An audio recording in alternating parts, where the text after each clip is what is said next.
रामलल्ला के स्वागत के लिए राम मंदिर और अयोध्या पूरी तरह से तैयार है। आधुनिक अयोध्या और नए बनाए गए राम मंदिर को तो पूरी दुनिया देख रही है, लेकिन दोस्तों क्या आपको पता है कि हमारे श्री राम की नगरी अयोध्या उनके समय में कैसी थी? अयोध्या को किसने बसाया था? श्री राम के जल समाधि लेने के बाद जब अयोध्या वीरान हो गई तो इसे दोबारा किसने बसाया और प्राचीन राम मंदिर का निर्माण किसने कराया था? तो चलिए दोस्तों शुरू करते हैं आज की यह वीडियो और जानते हैं इन सभी सवालों का जवाब। दोस्तों अयोध्या एक ऐसी नगरी जिसकी धार्मिक महत्वता सिर्फ सनातन धर्म ही नहीं बल्कि जैन और बौद्ध धर्म में भी काफी ज्यादा है। इन दोनों धर्मों का इस नगरी से क्या संबंध है वह हम इस वीडियो में आगे बताएंगे, लेकिन आइए पहले जानते हैं कि अयोध्या शहर को बसाया किसने था। रामायण के अनुसार अयोध्या शहर की स्थापना वैवस्वत मनु महाराज के द्वारा की गई थी। माथुरों के इतिहास के मुताबिक वैवस्वत मनु लगभग 6673 ईसा पूर्व में हुए थे। क्या आप जानते हैं कि वैवस्वत मनु कौन थे? वैवस्वत मनु ब्रह्मा जी के वंशज थे। ब्रह्मा जी के पुत्र थे मरीचि और मरीचि के पुत्र हुए कश्यप। आगे चलकर कश्यप के भी एक पुत्र हुए जिनका नाम विश्वान था। विश्वान के ही पुत्र थे वैवस्वत मनु। श्री राम का संबंध भी वैवस्वत मनु से है। वह कैसे, आइए जानते हैं। वैवस्वत मनु के 10 पुत्र थे। इल, इक्ष्वाकु, कुशनाम, अरिष्ट, दृष्ट, निर्यश्यंत, करुष, महाबली, शर्याति और पुशुद। इन सभी 10 पुत्रों में वैवस्वत मनु का वंश आगे बढ़ा, लेकिन इनमें से सिर्फ इक्ष्वाकु वंश ही अधिकतर विस्तार हो सका। इस वंश में कई महान प्रतापी राजा, ऋषि, अरिहंत और देवता हुए। अयोध्या के राजा महाराज दशरथ भी इसी वंश के थे और श्री राम का जन्म भी इसी वंश में हुआ था।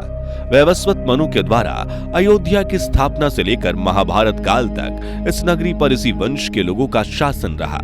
अयोध्या की स्थापना तो वैवस्वत मनु ने की थी, लेकिन उन्होंने इस पवित्र नगरी की स्थापना कैसे की थी? पौराणिक कथाओं के अनुसार वैवस्वत मनु अपने लिए एक नगर चाहते थे।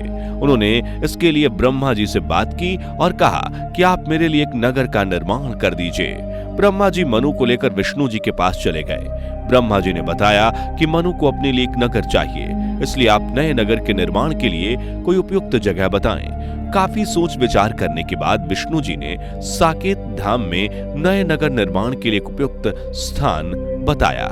स्थान चयन होने के बाद मनु और ब्रह्मा जी को विष्णु जी ने देव शिल्पी विश्वकर्मा को भी साथ में भेज दिया।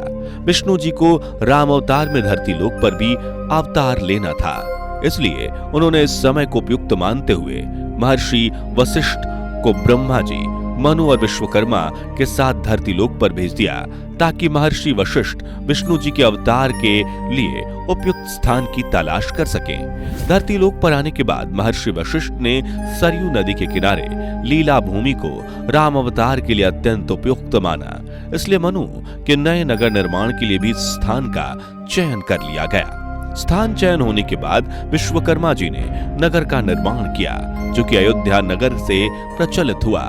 स्कंद पुराण के अनुसार अयोध्या भगवान विष्णु के चक्र पर विराजमान है।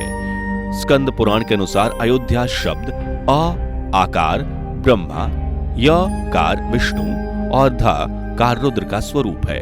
अथर्व वेद में अयोध्या नगर की भव्यता की तुलना स्वर्ग से की गई है, यानी अयोध्या नगर धरती पर स्वर्ग का स्वरूप हुआ करता था।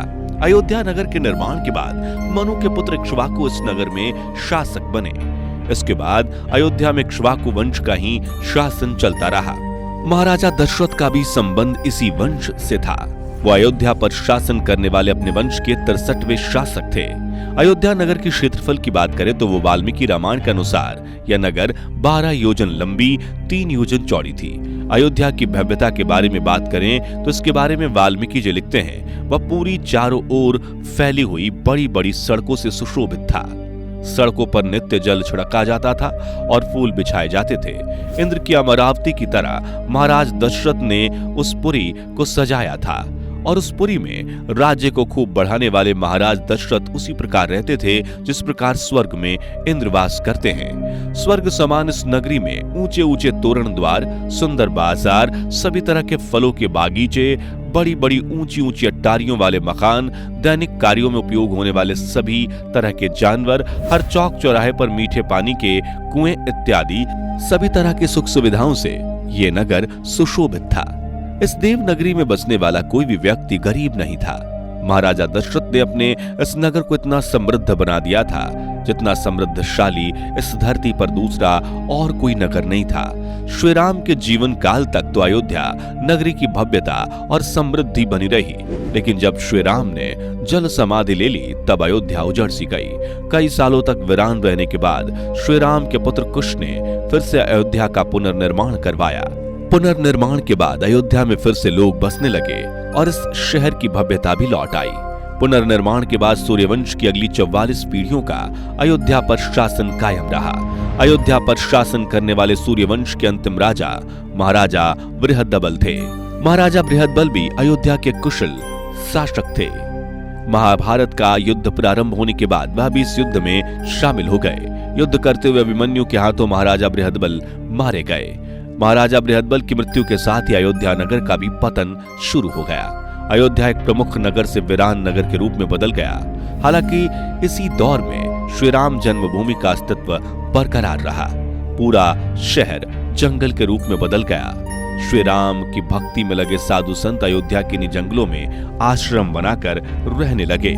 यही वो कुछ लोग थे जिनकी वजह से श्री राम जन्मभूमि का अस्तित्व बचा रहा।